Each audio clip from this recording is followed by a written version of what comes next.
Hello everybody, welcome to another snapshot video. Today we got the long-awaited version 19W11A, which completely changes the villager and village system. Bad news first, at the moment it seems like that pretty much every villager-based contraption, machine or farm you built in an earlier version will be broken because the system change is just massive, everything pretty much changed. The most groundbreaking change is that the concept of a village doesn't exist anymore. So no longer will doors be necessary to create a village, since there is just no village at all anymore. So no village center, and also villagers won't try to pathfind towards villages. This all doesn't exist anymore. Everything is now based around the villager itself. The villager also has now a day-night cycle. So at night they would go to sleep, they would go to their bed. In the morning they would go to their workstation. And in the evening they would gather around meeting points, so usually a bell. The villager profession is also no longer randomly selected at birth. So we got a free job market now. We got unemployed villagers for default texture, which pick their profession based on workplaces. So we got 13 different professions. Then we also got the nitwits and the unemployed villagers. In total 15 villager types. And they pick their profession based on those workplaces. We can quickly go through the list. A fisherman has a workplace a barrel, the shepherd has a loom, fletcher a fletching table, the cleric a brewing stand, the butcher has a smoker furnace as his workstation, the leather worker a cauldron, weaponsmith grindstone, the armorer a blast furnace, toolsmith the smithing table, librarian a lectern, cartographer cartography table, then the mason, which is a new villager type, the stonecutter, and the farmer, the composter. So I'm gonna put in 13 villager now, and you will see the pick profession. As you can see, it doesn't take long. I think this also works up to a certain distance, where they would track their working stations and go towards them. So I'm gonna put in, how many do we have now? 7 more. 7. Okay, and now then, depending on the time of day, they would gather around their workplaces, or in the evening around the bell, where they would spread gossip, and at night they go to bed. That's why we have the beds here. So right now you could see the villagers working, or should I say walk around aimlessly at their workstations. Okay, this goes on until it's evening, so I'm gonna set the time to 9000. And then they would gather around the bell and share gossip, which is really important for the iron golem spawning. So I'm tracking this farmer village right now, and as you can see here, they have now spread some gossip. So they spread golem gossip. Also, if a player trades with them, they also talk about that. And this is the important entry. So they would spread gossip with each other, and you can also see with whom they spread the gossip.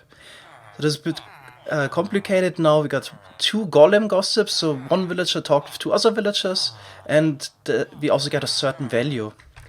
In total, in order to spawn a golem, a villager needs to talk with 10 other villagers. So we need 10 of those golem gossip entries, and then like before, there's a chance every tick, I think like a 1 in 7000 chance that they would try to spawn a golem. And all the villagers involved in spawning that golem would have their golem gossip value reduced by 100. The villagers also check if there already is an existing iron golem. So a pack of 10 villagers has a golem buddy, which is called. And so it means now we have 15 villagers. It means we can have 1 iron golem. With 20 we could have 2, etc. So also check if the the villager we were tracking now has 4 gossip entries. So basically, if you try to build an iron farm, you need to build up gossip before you can have the first iron golem spawning. Okay, now it's also getting nighttime. And at that point the villagers would go to bed. This is a bit bugged out. As you can see, nobody's really sleeping in the bed. Technically you can push them in. At least some of them. I think this part is just not working properly right now. Yeah, okay, now we pushed one in. There we got a few sleeping villagers. The others are also supposed to sleep, but I think this is just bugged out at the moment. It doesn't work properly yet. Okay, it's also a bit weird. You can push them out while they're in a bed. For example, if you got a fishing rod, you can fish them out, which is quite funny. Yeah. Then he would also fall down. So this part is still a bit weird. Okay, now we killed one, then we should have one workplace freed up again. So in the morning the villagers would get up again. They stay around their sleeping side a little bit. And I think at 1500 or 2000 they would go to work. There we go. Now at time 2000 they go back to their workplaces again. And it's pretty much all the day-night cycle, so they basically rotate between those 3 points of interest. Now let's take a look at the trade system. So the trade system is quite dynamic now. There will be a supply and demand mechanic. Also reputation will be important among those villagers. So it also seems like the default trade also has the same value. So here we got a farmer. The default value to sell carrots or buy carrots would be 22. But this got lowered down to 13. Now this could be because I got a good reputation among the villagers or supply or demand mechanic. I think there's another trader which I traded with earlier.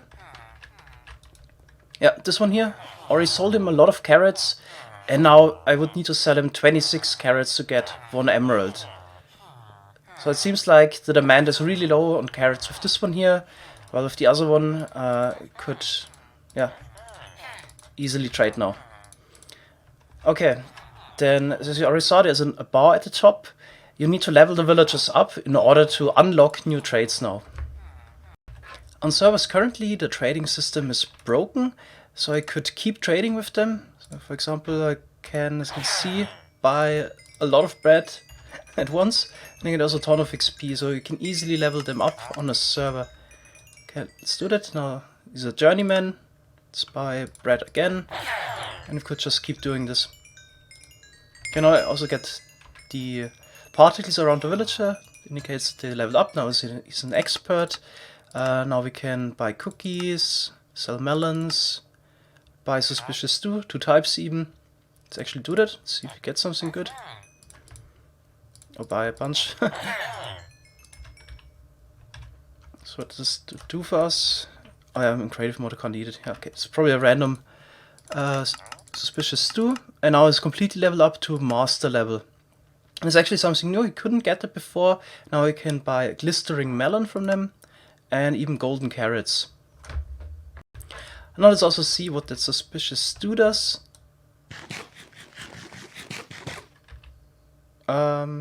Nothing right now, seems like it's broken.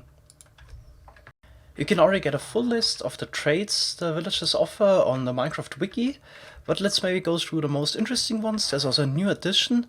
The cartographer is now able to sell you a globe pattern. This was added to the game. And this is apparently used for banners. So let's try this out. I got a loom here. Let's put in a banner, kind of a die, and the globe pattern. Yeah, as you can see, this is supposed to be the earth in a cubic shape. Let's put it down here. Yeah, really nice. There's another interesting trade from the armorer, weaponsmith or toolsmith. You can buy the bell, which is important if you want to start your own village or trading setup. For me it costs right now 32 emeralds. And interestingly, from the armorer you can also buy all types of diamond gear again. This wasn't possible in Minecraft version 1.8 to 1.13. Previously in 1.7 and before you were able to buy all the different types of diamond gear.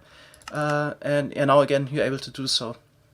As you can see, we can buy enchanted diamond leggings, boots, helmets, and like before I can buy a chest plate. Also you see this diamond ribbon here, this also indicates that this villager is a master armorer. There we got an apprentice one. I think he only has an iron ribbon here.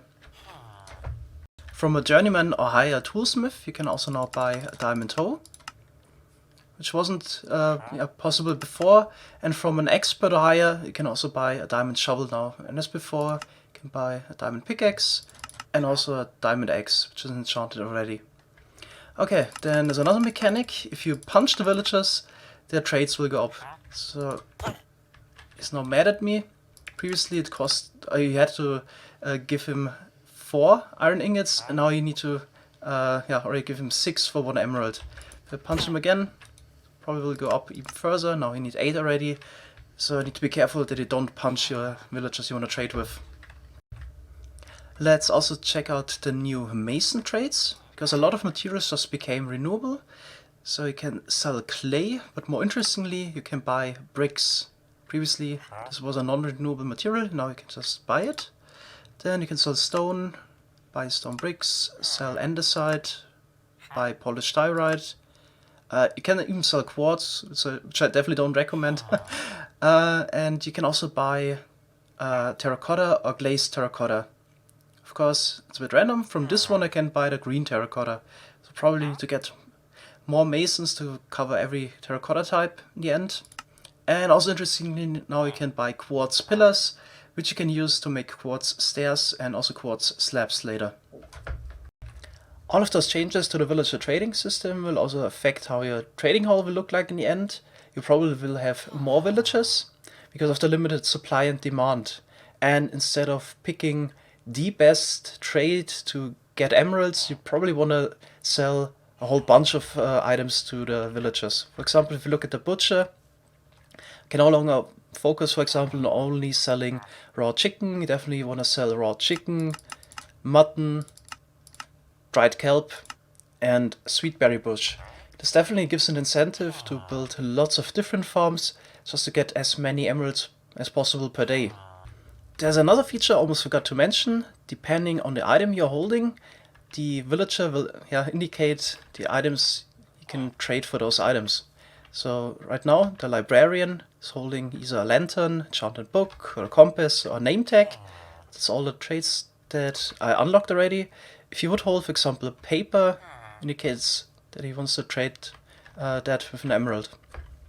So next topic, iron farms. One thing is for sure, all the existing iron farms and iron farm concepts will no longer work, and they will probably be replaced by putting a ton of villagers in a 1x1 hole next to a bell. So what happens now? In the evening the villagers would spread their gossip. Once the gossip list has 10 entries, there's a chance that an iron golem would spawn like before in a 16 by 6 by 16 square around the villager. So it's no longer centered on a villager center or something like that. It's the villager itself that's the center point.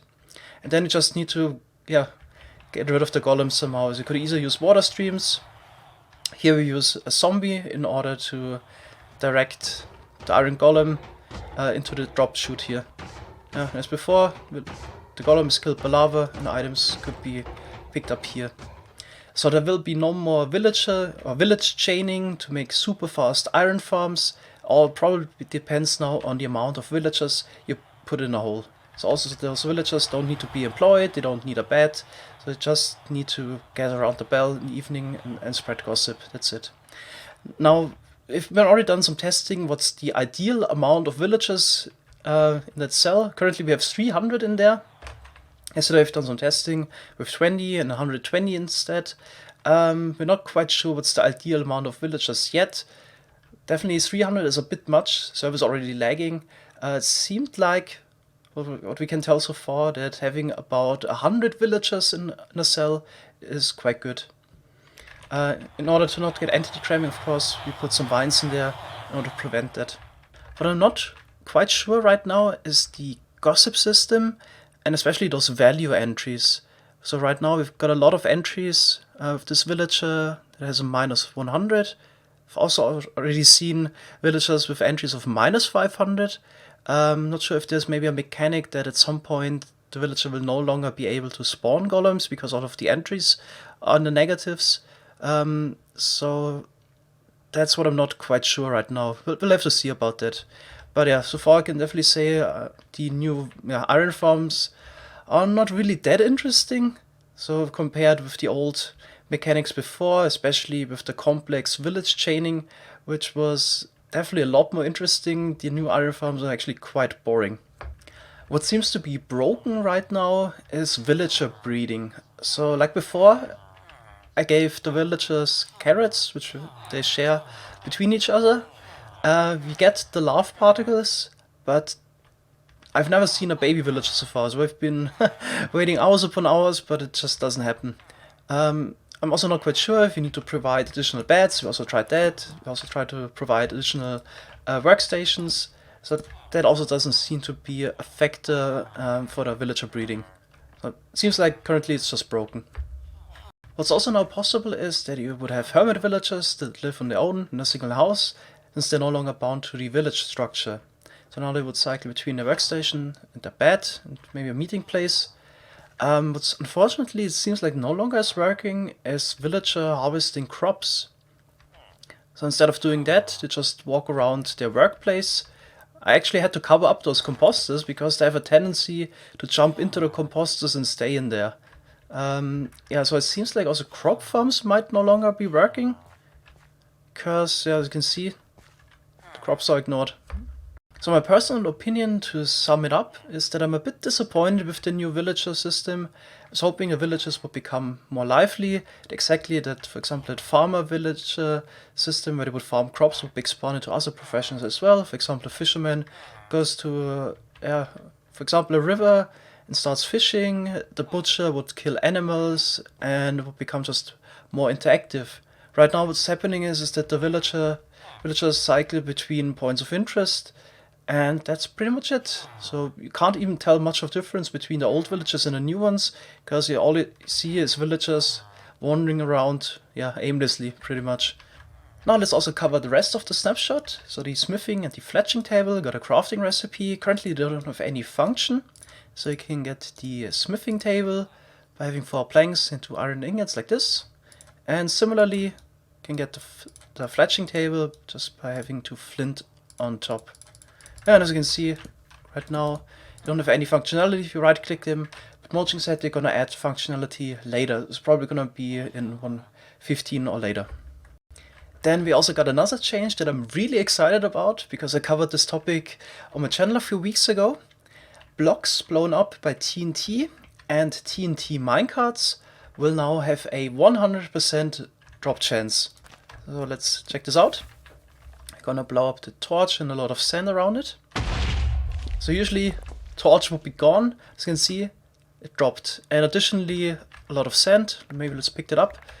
Previously you could maybe hope for 15 to 20 sand, and now we got almost 100 sand for one single piece of TNT.